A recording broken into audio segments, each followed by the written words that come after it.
Tes 1, 2, 3. Assalamualaikum warahmatullahi wabarakatuh. Waalaikumsalam. Alhamdulillahi ala ihsanih wa syukru lahu ala taufiqihi wa amtinani wa asyhadu an la ilaha illallah wahdahu la syarika lahu ta'ziman li sya'nih wa asyhadu anna Muhammadan abduhu wa rasuluhu da'i ila ridwani wa sallallahu wa sallama alaihi wa ala alihi wa sahbihi wa ikhwani amma ba'd. Ayyuhal ikhwa wal akhwat, a'azzani wa a'azzakumullah. Saudara-saudariku yang semoga dimuliakan oleh Allah, kita bertemu kembali di malam Kamis untuk mengkaji hadis-hadis Nabi sallallahu alaihi wasallam yang ada dalam kitab Arba'una Haditsan fit Tarbiyah wal Manhaj, 40 hadis dalam masalah pendidikan dan manhaj, karya Syekh Dr. Abdul Aziz Sadhan hafizahullahu taala. Ya, pada pertemuan sebelumnya kita masuk hadis ke 28.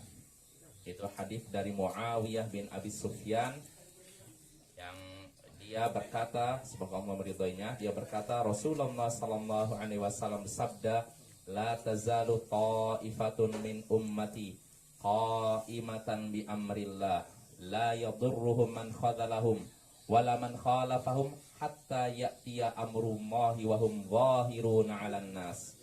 Akhrajahu Ahmad wa Syaikhan. Rasulullah SAW bersabda, tidak hilang atau istilah terus menerus sekelompok dari umatku menegakkan perintah Allah, tidak membahayakan mereka orang yang berusaha menelantarkan mereka, dan tidak pula orang yang menyelisih mereka. Tidak akan membahayakan mereka orang yang menelantarkan mereka dan orang yang menyelisih mereka, hingga datang perintah Allah, sedangkan mereka dalam keadaan unggul atas orang-orang. Senantiasa sekelompok dari umatku menegakkan perintah Allah, tidak membahayakan mereka orang yang menelantarkan mereka dan menyelisih mereka. Artinya mau ada orang yang berusaha menelantarkan mereka, menyelisih mereka, itu tidak akan membahayakan mereka. Sampai kapan? Sampai datang perintah Allah, yaitu hari kiamat, menjelang hari kiamat maksudnya. Wahum zahirun 'alan nas, dalam keadaan mereka unggul di atas orang-orang, unggul di atas kebenaran. Nah, ini hadis ini diriwayatkan oleh Imam Ahmad dan juga dua syekh, yaitu Bukhari dan Muslim. Hadis ini bisa dibilang banyak Bapak ya. Bisa dibilang seperti mutawatir atau multi mutawatir, sangat banyak periwayatan hadis ini. Nah, ini hadisnya, dan pada pertemuan sebelumnya kita sudah mulai menyebutkan faidah dari hadis ini. Di antaranya kalimat la tazalu. La ini artinya nafiyah, tidak. Maksudnya apa? Meniadakan. Wa nafyu zawal. La tidak, zawal, tazal hilang, tidak hilang. Kalau tidak hilang artinya apa? Ada terus ya. Makanya di sini ya dulu ala istimrari baqai hadhihi ta'ifati fid dunya.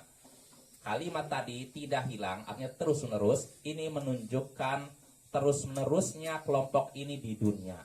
Ya, kelompok yang tadi apa? Menegakkan perintah Allah ya, sampai hari kiamat nanti. Ini akan selalu ada di dunia. Dan untuk lebih memperjelasnya lagi, akhir hadis. Kalau dari awal kan terus menerus. Nah, diperkuat lagi dengan akhir hadis. Karena akhir hadis sampai hari kiamat. Jadi terus menerus sampai hari kiamat. Nah, ini menunjukkan kelompok ini ada pada setiap tempat, setiap masa ya. La tazal. Nah, ini.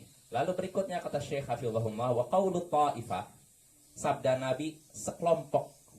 Jadi kan senantiasa ada sekelompok dari umatku, sekelompok. Tashmal wahida fa aktsar. Ini mencakup satu atau lebih dari satu. Jadi ketika disebutkan sekelompok bisa jadi satu orang atau lebih dari itu ya. Wa fihi, dalam sabda Nabi ini terdapat keterangan anna du'atul haqqi laisa lahum adadun muayyanun wala makanun muayyanun wala zamanun muayyan. Bahwasanya dai-dai kebenaran, orang-orang yang mengajak pada kebenaran, mereka tidak punya jumlah bilangan tertentu dan tidak memiliki tempat tertentu dan waktu tertentu. Maksudnya apa? bal yakhtalifuna fi azminatihim wa amkinatihim wa ajnasihim wa adadihim illa annal jami'a lahum al-manhajul haq. Jadi mereka tidak punya bilangan tertentu, jumlah bilangan tertentu, jumlahnya segini, ya, nggak disebutkan. Dan tidak ada juga tempat tertentu. Oh, tempat ini itu tempat mereka di sini.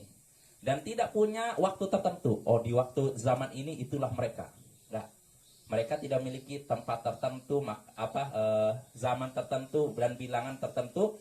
Bahkan mereka itu berbeda-beda di setiap zaman, setiap tempat dan setiap jenis ininya, maksudnya jenis bangsanya, jenis sukunya dan jumlah mereka. Tapi yang mengumpulkan mereka semua adalah manhaj yang benar. Artinya Bapak, yang namanya ahlus sunnah itu di setiap zaman, setiap tempat tidak sama. Bisa jadi tempat ini banyak, sini sedikit. Bisa jadi di bangsa ini ada sedikit, di sini bangsa ini ada banyak. Jadi tidak sama ya, berbeda-beda, tapi yang mengumpulkan mereka semua adalah manhaj yang benar. Ya.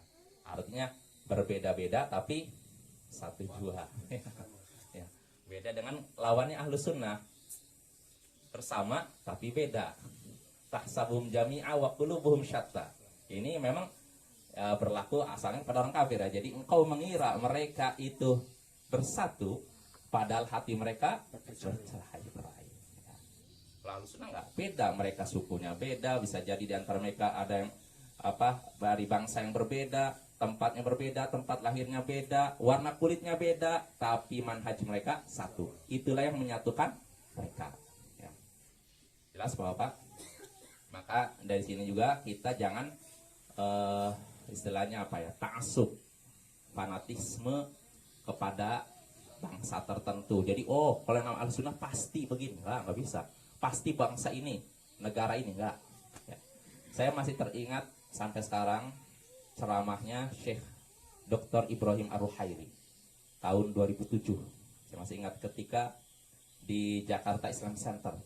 Saya tidak ikut hadir daurah beliau, maksudnya ceramah beliau, tapi saya dengar dari radio. Dulu ketika saya masih di pondok pesantren, saya dengerin radio. Apa ini ceramah beliau? Jadi beliau ditanya oleh hadirin, mungkin pertanyaan pakai kertas. Pertanyaan begini, ya Syekh, kenapa ulama-ulama Saudi kok tidak ini, kalau nggak salah menyinggung tentang Palestina? Kenapa sepertinya tidak perhatian dengan Palestina? Maka apa jawaban Syekh? Syekh nggak langsung jawab, enggak seperti itu. Ulama Saudi enggak. Kata Syekh Ibrahim Ar-Ruhaili, yang namanya ahlus sunnah itu tidak ta'assub, tidak fanatik kepada negara tertentu, suku tertentu. Ya. Artinya ulama ahlus sunnah bukan cuma di Arab Saudi, ada juga di Syam, ada di Irak, ada di India, yang disebutkan dong. Jadi jangan sampai patokannya satu negara saja. Banyak ulama ahlus sunnah, Bapak.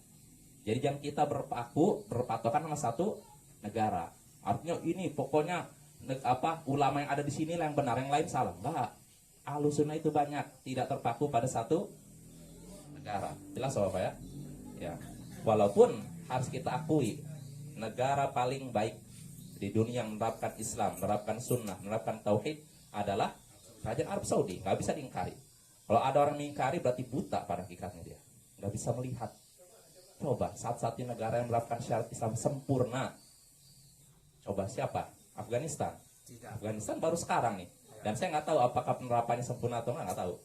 Ada lagi katanya Brunei. Brunei baru berapa tahun ini ya. Dan itu pun saya yakin belum sempurna kan. Lalu Turki enggak.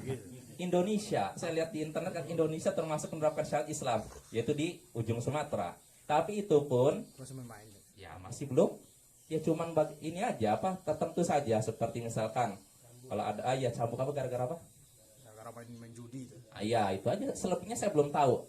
Kisos belum diterapkan kan? Potong tangan belum. Potong tangan belum. Kalau Saudi masih terapkan, kalau Bapak. ada potong tangan baru.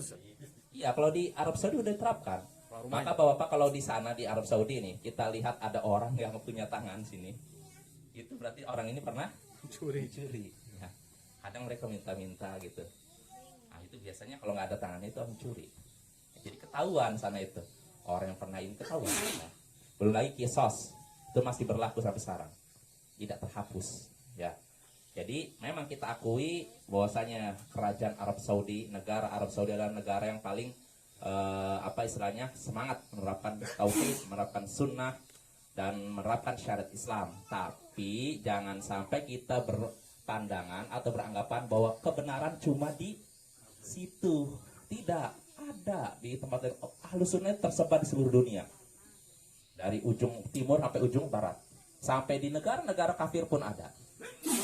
Jadi ada ahlus sunnah, ikhwan kita, saudara-saudara kita yang berdakwah di negara-negara kafir, di Eropa, di Inggris, di mana, di Amerika, dan di beberapa belahan dunia.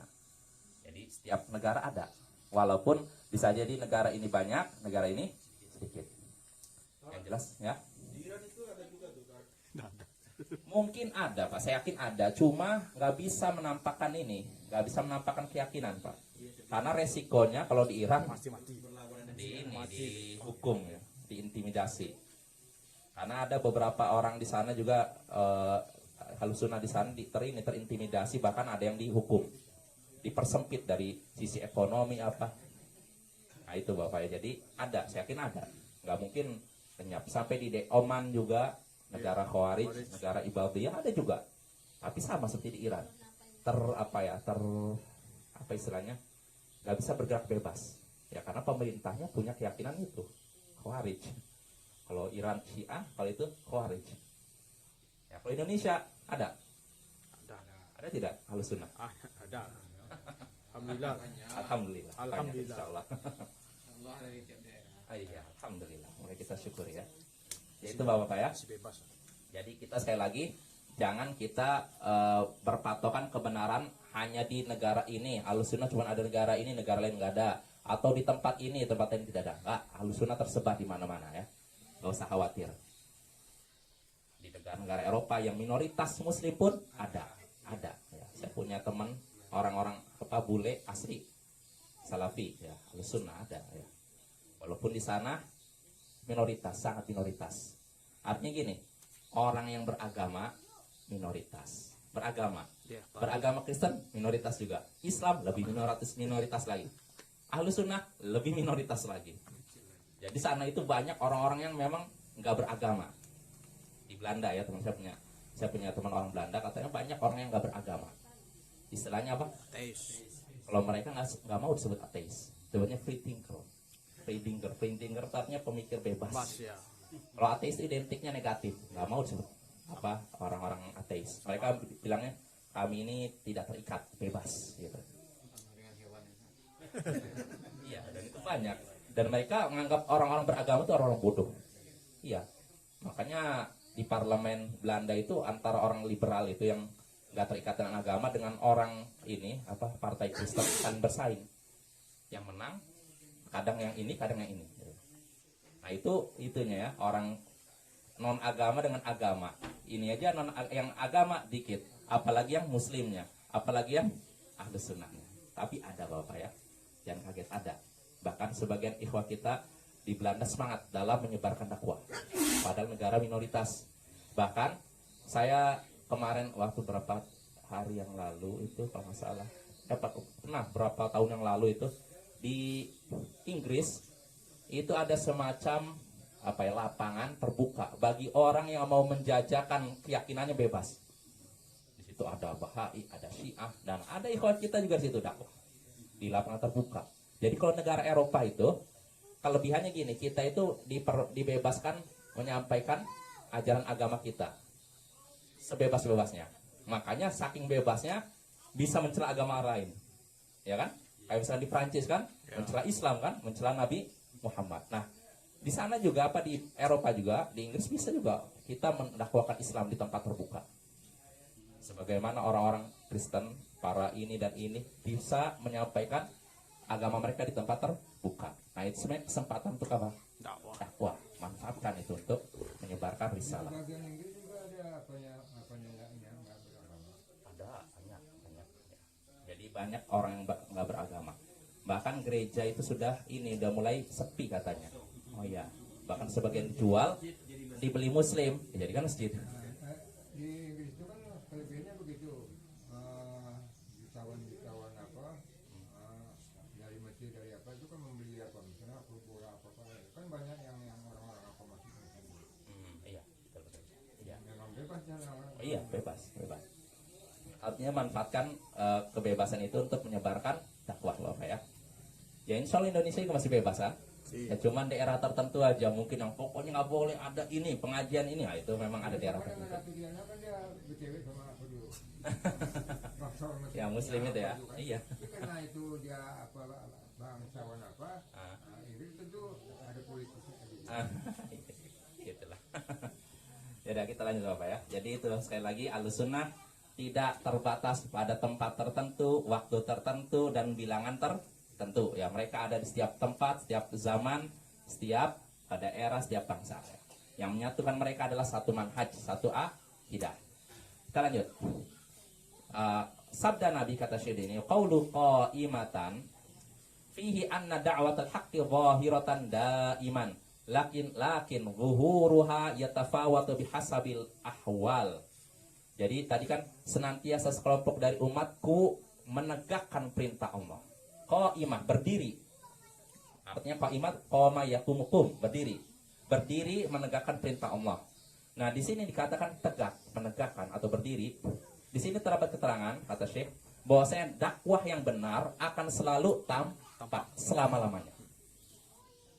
Ya, akan selalu tampak. Akan tapi tampaknya berbeda-beda tergantung keadaan.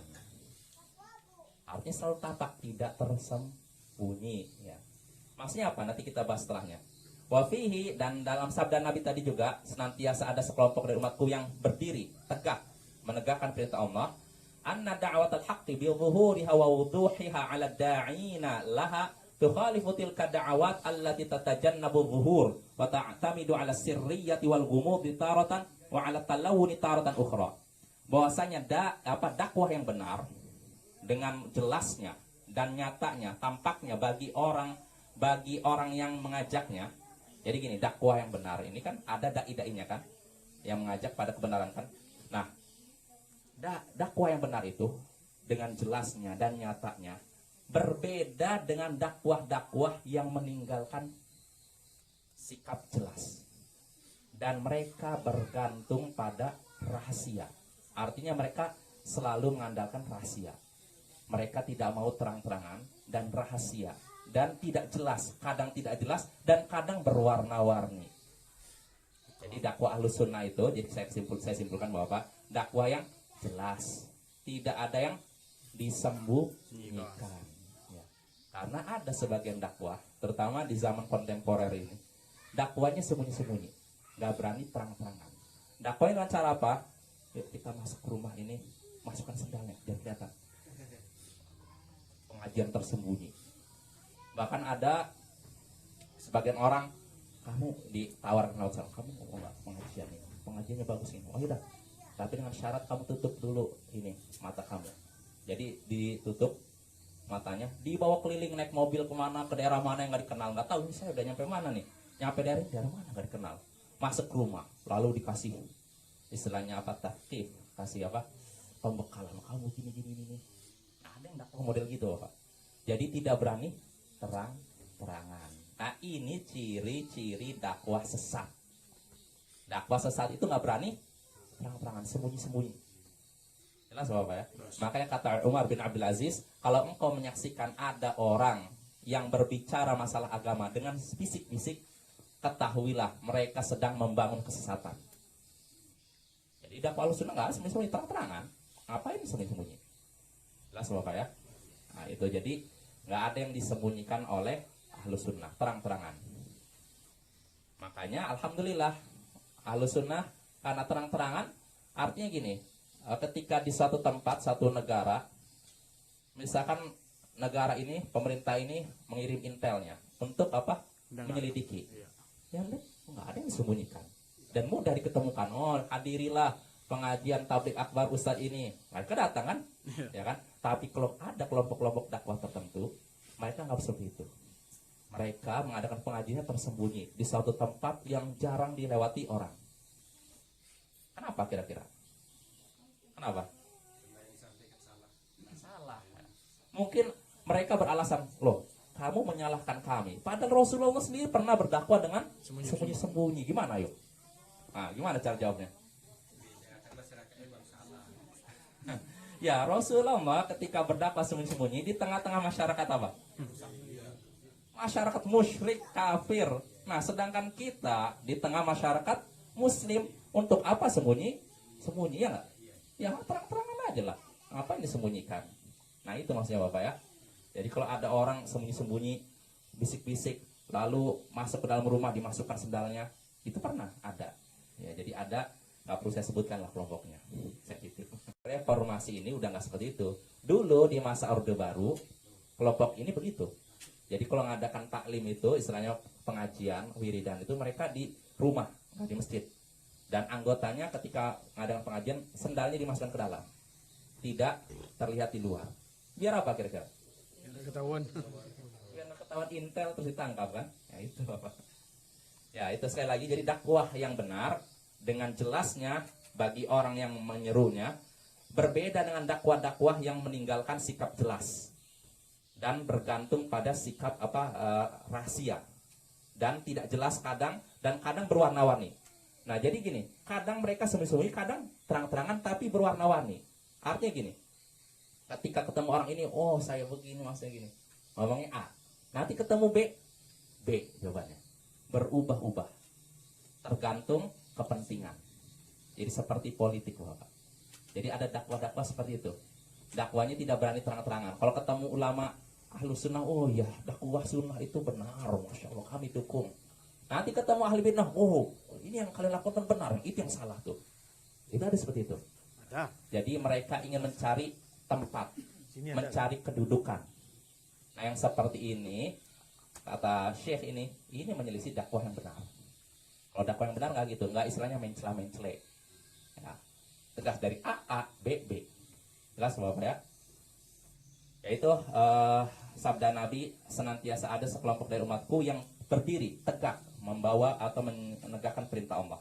Lalu kata Nabi sallallahu alaihi wasallam, sabda Nabi qauluhu la yadurruhum man khadalahum wala man khalafahum hatta ya'ti amrullah wa hum zahirun 'alan nas. Tidak membahayakan mereka orang yang menelantarkan mereka dan orang yang menyelisih mereka sampai datang perintah Allah dalam keadaan mereka unggul atas orang-orang. Fihi, dalam sabda Nabi ini kata Syekh, anna lidu'atil minhajil haq mudarrin wa mukhaddilin wa mukhalifin. Nah ini perhatikan Bapak, bahwasanya dai-dai yang mengajak pada manhaj yang benar, orang-orang yang mengajak pada manhaj yang benar akan menghadapi atau memiliki orang-orang musuh-musuh yang berusaha membahayakan, menelantarkan dan menyelisih mereka. Artinya setiap orang yang mengajak pada manhaj yang benar pasti akan ada yang memusuhinya, yang berusaha membahayakan mereka, menyelantarkan mereka dan menyelisih mereka. Ini sudah sunnatullah. Berarti Ustaz sesuai hadis itu satu paket yang memusuhinya selalu ada juga. Ada. Dan itu hingga menjelang hari kiamat. Pasti ada yang menentang, berusaha untuk mengganggu di setiap tempat, setiap masa. Maka jangan berharap kita dalam suatu masa, oh tenang, nggak ada lagi gangguan. Pasti ada. Ya, walaupun gangguan kadang besar, kadang. Jadi tergantung keadaan, tergantung tempat ya, pokoknya. Tentu saja misalnya gini, gangguan dakwah di misalkan di mana? Di Mesir berbeda dengan gangguan dakwah di Indonesia. Ya tidak? Ya. Gangguan dakwah di Uni Emirat Arab dengan gangguan dakwah di Malaysia beda. Ya tidak? Iya. Makin banyak ulama, makin banyak dai sunnah satu tempat, gangguannya makin sedikit. Makin sedikit. Ya, tapi kalau makin sedikit dai-nya, gangguannya makin besar. Ya tidak? Iya. Makanya kalau ada orang berdakwah di Iran, lebih besar pahalanya daripada yang Di Indonesia. Saudi. Ya, Saudi negara sunnah. Jadi gimana orang dakwah pun nggak dapat penentang. Kalaupun penentang memang ada, tapi orang-orang tertentu. Ya. Bukan banyak orang. Tapi kalau di Iran, bukan cuma masyarakatnya, pemerintahnya pun gitu. Resikonya nyawa Bapak ya. Ya. Itu Bapak ya. Jelas insyaallah ya. Nah kita lanjut lagi. Wafihi, dalam sabda Nabi tadi, tidak membahayakan mereka orang yang melantarkan mereka dan menyelisih mereka hingga datang perintah Allah dalam keadaan mereka unggul atas orang-orang. Dalam sabda Nabi ini terdapat keterangan tatsbitullahi ta'ala wa hifdhuhu li du'atil haq wa dzalika bidaf'i dhararil mukhaddirin wal mukhalifin. Peneguhan Allah dan penjagaannya terhadap dai-dai yang mengajak pada kebenaran. Peneguhan Allah, artinya Allah meneguhkan dan menjaga orang-orang yang mengajak pada kebenaran. Dengan cara apa? Wadzalika, yang demikian itu bidaf'il dararil mukhadirin, yaitu dengan menolak bahaya dari orang-orang yang berusaha melantarkan mereka, wal mukhalifin, dan menyelisih mereka. Artinya Allah jaga orang-orang yang mengajak pada kebenaran, akan Allah jaga dengan ditolak gangguan yang akan menimpa mereka. Ya, ini berdasarkan apa? Sabda Nabi. Dan kita beriman bahwa Nabi ketika mengabarkan pasti apa? Benar. Benar. Ya. Tinggal iman kita saja Bapak ya. Iman kita seperti apa? Kalau iman kita kuat, insya Allah. Ya itu. Wafihi, lalu dalam sabda Nabi juga, sabda Nabi tadi juga terdapat keterangan dawamul mukhalafati li da'watil haqqi wa ahliha. Nah, ini. Terus menerusnya penyelisihan terhadap dakwah yang benar dan orang yang mengajak pada dakwah yang benar. Artinya selalu ada Bapak penentangan terhadap dakwah yang benar dan orang yang mengajak pada dakwah yang benar. Pasti akan ada yang menyelisihinya dan menentangnya. Ini sudah sunnah. Nah, dengan baca ini yang mudah-mudahan kalau kita ini bisa terhibur Bapak. Oh iya, ini udah sunnatullah, kita terima. Tinggal kita sabar saja. Wafihi, dalam sabda Nabi juga terdapat keterangan yang tadi itu, dawamu hifdzillahi li da'watil haqqi wa ahliha. Terus menerusnya penjagaan Allah terhadap dakwah yang benar dan juga orang yang mengajak pada dakwah yang benar. Allah akan selalu menjaga Bapak. Ya, karena Nabi tadi mengatakan terus menerus. Setelah itu Nabi katakan tidak membahayakan mereka, orang yang berusaha melantarkan mereka dan melisih mereka sampai hari kiamat. Terus menerus Bapak, berarti dijaga ya. Lalu itu. Wafihi, lalu dalam sabda Nabi ini juga terdapat keterangan dawamu naf'i hadhihi ta'ifatil mubarakati li anfusihim walin nasi bima yadulluna alaihin nasa minal khairi wal huda. Terus menerus manfaat dari kelompok yang diberkahi ini. Siapa kelompok yang diberkahi ini maksudnya? Sunnah tadi. Terus menerusnya manfaat yang ada dari kelompok yang diberkahi ini. Manfaatnya ini untuk diri mereka dan juga untuk orang-orang masyarakat. Dengan apa manfaatnya? Disebabkan mereka menunjukkan kepada orang-orang kebaikan dan petunjuk. Jadi kelompok ini Allah berkahi karena mereka berusaha untuk apa? Menunjukkan masyarakat kepada apa? Jalan benar. Nah ini Bapak ya. Qala al-Imamul Barbahari rahimahullah. Imam Al-Barbahari, semoga Allah merahmatnya, berkata, wa'lam annahu la yazalun nas fi isabati min ahli al-haqqi was sunnah. Ketahuilah bahwasanya orang-orang akan berada dalam kelompok kebenaran dan sunnah. Yahdihimullah wa yahdi bihim ghairahum. Allah memberi hidayah kepada mereka dan memberi hidayah kepada selain mereka lewat mereka. Nah, perhatikan nih. Allah memberi hidayah kepada mereka. Mereka ini siapa? Ahli sunnah. Ahli sunnah. Dan Allah juga memberi hidayah kepada selain mereka lewat mereka. Ya, sebab mereka. Dengan sebab mereka. Nah, ini. Yuhyi wa yuhyi bihimus sunan. Lewat mereka Allah hidupkan sunnah-sunnah. Nah, ciri ahli sunnah menghidupkan sunnah. Fahumul ladina wasafahumullahu ma'aqillatim 'indal ikhtilaf. Mereka itulah orang-orang yang Allah gambarkan dalam keadaan sedikit jumlah mereka. Perhatikan, dengan keadaan apa? Sedikit jumlah mereka. Tatkala terjadi perselisihan, jadi Allah menggambarkan tatkala terjadi perselisihan, Allah gambarkan keadaan mereka dalam keadaan sedikit jumlah mereka. Seperti apa Allah gambarkan? Faqal wa makhtalafa fihi illa alladhina utuhu min ba'di ma ja'atuhumul bayyinatu baghyan bainahum. Tidak ada yang memperselisihkannya, tidak ada yang berbeda pendapat tentangnya kecuali orang-orang yang diberikan Alkitab setelah datang kepada mereka keterangan karena sifat bagyam, sifat apa namanya? Sifat zalim di antara mereka. Jadi ini Allah mencela orang-orang yang berselisih setelah dapat wahyu, setelah dapat kebenaran. Ya. Tidak ada yang berselisih tentang itu kecuali orang yang sudah diberikan Alkitab setelah nampak bagi mereka kebenaran karena sifat zalim di antara mereka. Fastathnahum, lalu Allah mengecualikan mereka. Faqal, jadi ada yang dikecualikan dari orang yang tadi itu. Fahadallahu alladhina amanu limakhtalafu fihi minal haqqi bi'idznih. Maka Allah pun memberikan hidayah kepada orang-orang beriman tentang tentang kebenaran yang mereka perselisihkan dengan izinnya. Wallahu yahdi may yasha'u ila siratim mustaqim. Allah memberikan petunjuk kepada siapa yang Dia kehendaki menuju jalan yang lurus. Nah, jadi gini, tadi kan ayat pertama itu Allah menyebutkan mereka itu berselisih setelah datang apa? Petunjuk. Ini tercela kan? Udah datang wahyu, mereka berselisih karena bagyam bainahum. Maka Allah kecuali orang-orang yang berhidayah. Untuk apa? Untuk mengetahui kebenaran yang mereka perselisihkan. Ini dikecualikan. Dan inilah yang kata Imam Al-Barbahari adalah ahlus sunnah. Tatkala terjadi perbedaan pendapat, perselisihan, mereka Allah beri hidayah. Dan itu jelas Bapak. Wa qala Rasulullah sallallahu alaihi wasallam, dan Rasulullah sallallahu alaihi wasallam bersabda, la tazalu isabatu min ummati zahirin 'al haq la yadurru man khadalahum hatta ya'tiya amrullah wa hum zahirun. Senantiasa ada sekelompok dari umatku yang menampakkan kebenaran, tidak membahayakan mereka orang yang berusaha melantarkan mereka sampai datang perintah Allah dalam keadaan mereka unggul, tampak. Nah, ini perkataan Imam Al-Barbahari. Ya, apa sih ini perkataan Imam Al-Barbahari?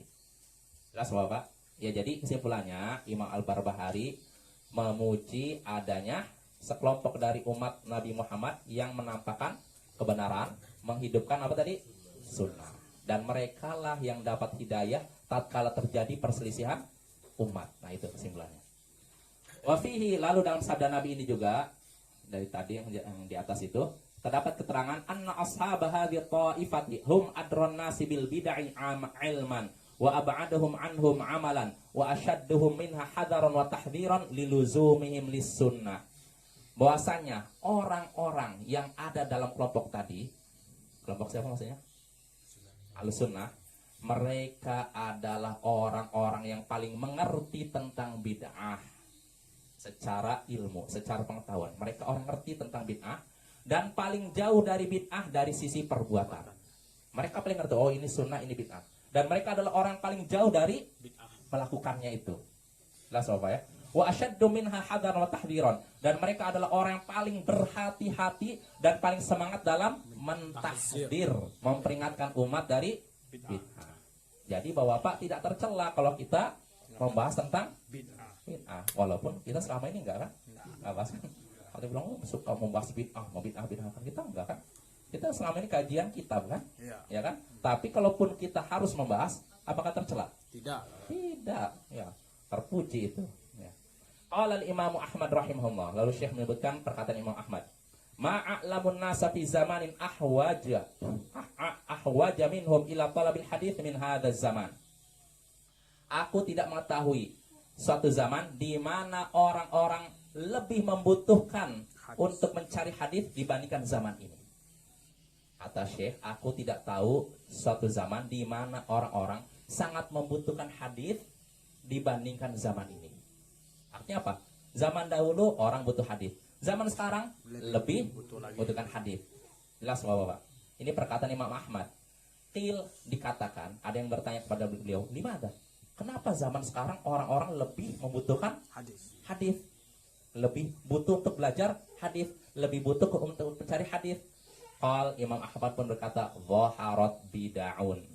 Faman lam yakun 'indahu haditsun waqa'a minha." Kenapa zaman sekarang? Ini zaman siapa maksudnya? Zaman sekarang ini orang-orang lebih butuh pelajari hadis daripada zaman sebelumnya. Kenapa? Karena di zaman sekarang sudah tampak bid'ah. Zaman siapa ini? Kalau zaman sekarang udah lebih banyak lagi.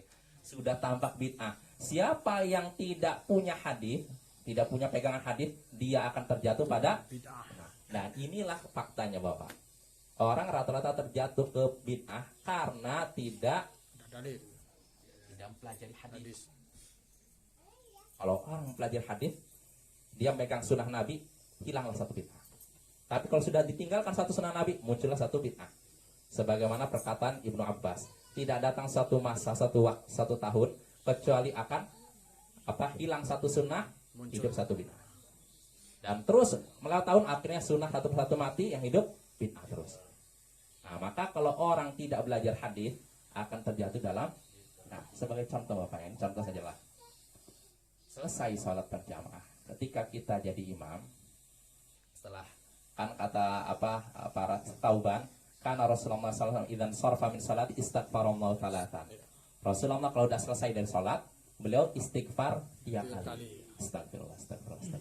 Setelah itu baca Allahumma antas salam wa minkas salam tabarakta ya dzal jalil wal ikram. Setelah itu apa? Berbalik. Sunnah nih. Nah, ini sunnah Nabi. Nah, ketika sunnah ini ditinggalkan, apa yang terjadi? Ya, bid'ah. Lihat, kita bisa lihat dalam kehidupan sehari-hari kan? Ya. Nah, coba sunnah ini tinggalkan, akhirnya apa? Ritual-ritual baru, ya tidak? Ya. Yang tidak dipraktekkan Nabi. Nah, itu karena apa? Mungkin bisa jadi karena tidak belajar hadis. Kalau seorang benar-benar belajar hadis, harusnya praktekkan kan? Saya ahlu sunnah nih, berarti saya harus mempraktekkan sunnah ini. Cuma karena mungkin tidak belajar hadis atau tidak perhatian sama hadis, lebih memperhatikan keinginan masyarakat. Nah, ini akhirnya tinggalkanlah sunnah. Makanya kata Imam Ibnu Qayyim, ahlu sunnah itu meninggalkan